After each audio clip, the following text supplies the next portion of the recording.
BMW is set to unveil its highly anticipated F450 GS adventure bike by the end of 2025, as confirmed by the German automaker through a recent announcement on its social media channels.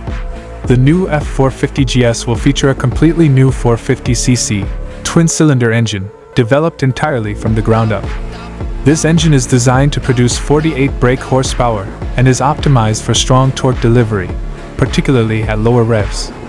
BMW claims that the engine benefits from a never-before-used ignition offset, giving the bike a more responsive and lively character. Incorporating lightweight materials such as magnesium, the engine contributes to the bike's compactness and reduced weight.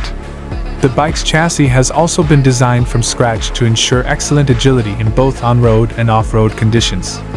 The bike is equipped with upside-down forks in the front and a rear shock absorber with load-dependent damping, making it versatile for various terrains.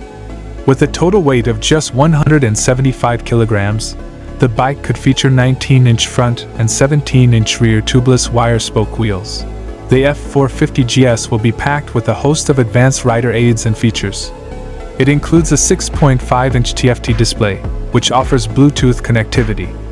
Additionally, the bike will come with lean-sensitive ABS and 3 customizable riding modes to suit the rider's preferences, enhancing the overall riding experience.